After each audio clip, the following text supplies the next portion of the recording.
Baik, mari kita telusuri bersama perjalanan intelektual Sayyid Ahmad Khan, salah satu tokoh pembaharu Islam paling awal dan berpengaruh di anak benua India. Ia dikenal sebagai pelopor modernisme Islam yang berusaha merespons tantangan kolonialisme Inggris, kemunduran umat Islam, dan kemajuan ilmu pengetahuan Barat dengan pendekatan rasional dan reformis. Bagian 1. Latar belakang hidup Sayyid Ahmad Khan lahir pada 11 Oktober 1911 di Delhi, India, dalam keluarga bangsawan Mughal yang masih memiliki hubungan dengan istana. Ia tumbuh dalam lingkungan yang sangat menghargai tradisi Islam, tasawuf, dan sastra Persia, namun juga terpapar pada pemikiran Barat karena zaman itu adalah masa awal penjajahan Inggris di India. Ia mendapatkan pendidikan agama secara klasik, tafsir, hadis, fikih, dan bahasa Arab, serta ilmu logika, mantik, filsafat, dan astronomi. Namun, situasi sosial politik India berubah drastis ketika kekuasaan Mughal melemah dan digantikan oleh kekuatan kolonial Inggris. Puncaknya adalah pemberontakan 1957 yang berdampak besar pada cara berpikir Sayyid Ahmad Khan. Bagian 2. Trauma 1957 dan awal reformasi. Pemikiran pemberontakan India 1957 yang disebut juga Perang Kemerdekaan Pertama oleh kaum nasionalis India melibatkan banyak umat Islam dan berakhir dengan kekalahan telak. Sebagai akibatnya, umat Islam dicurigai oleh Inggris, banyak ulama dan tokoh Islam dihukum, kekuatan Islam di India makin terpuruk. Sayyid Ahmad Khan tidak melihat pemberontakan ini sebagai solusi. Ia justru merasa umat Islam perlu berubah dari dalam, bukan lewat konfrontasi. Ia pun mulai menggalang pembaruan intelektual dan sosial agar umat Islam bisa bangkit kembali dengan penyesuaian terhadap modernitas. Bagian 3. Karya-karya dan gagasan utama. 1. Asbab Ibagawat-i Hind. Sebab-sebab pemberontakan India. Ditulis segera setelah pemberontakan tahun 1997. Ia mencoba memahami secara rasional mengapa pemberontakan itu terjadi. Ia menyalahkan kebijakan Inggris yang tidak sensitif terhadap penduduk lokal, tapi juga mengkritik umat Islam yang tidak beradaptasi. Pesan utamanya, daripada melawan secara fisik, umat Islam harus mengejar ilmu dan memperbaiki diri agar dapat setara dengan bangsa lain. Tafsir Al-Quran wa huwa al-Huda wa al-Furqan. Sayyid Ahmad Khan menulis tafsir Al-Quran dengan pendekatan rasional, tafsir akli.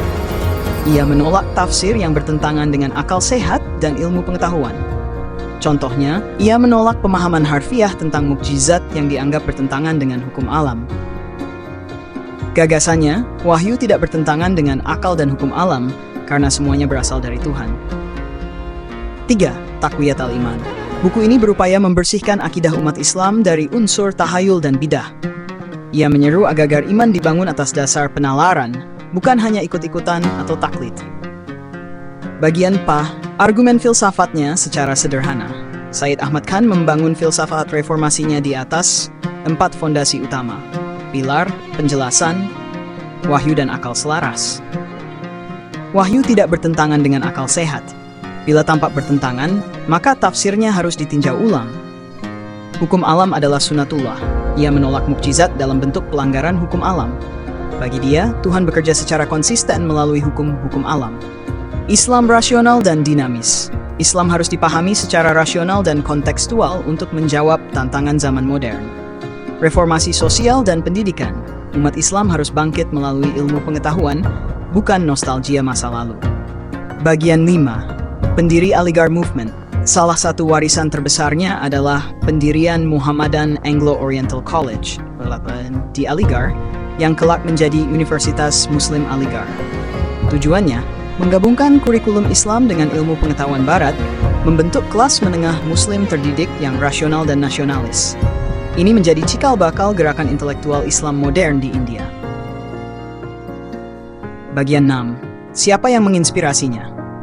Sayyid Ahmad Khan terinspirasi oleh filsafat rasionalis Islam klasik, terutama pemikir seperti Ibnu Sina dan Al-Farabi, pemikiran ilmiah dan rasional Barat, termasuk Bacon dan Newton, situasi sosial politik zamannya, terutama kegagalan umat Islam di India dan kemajuan Inggris.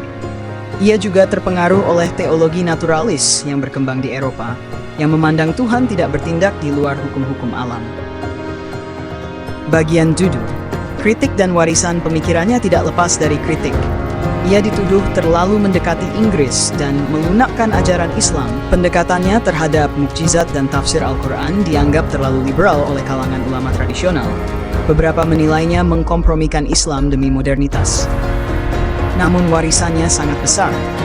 Ia membuka jalan bagi modernisme Islam di India dan dunia Muslim lainnya.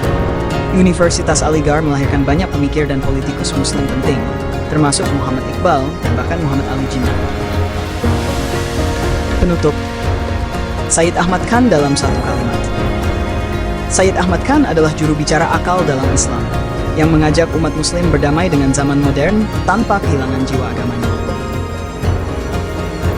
Bila kamu ingin, saya bisa bantu buatkan juga ringkasan visual atau tabel perbandingan pemikirannya dengan tokoh pembaharu lain seperti Abduh, Iqbal, atau Fazlur Rahman. Mau dilanjut ke situ?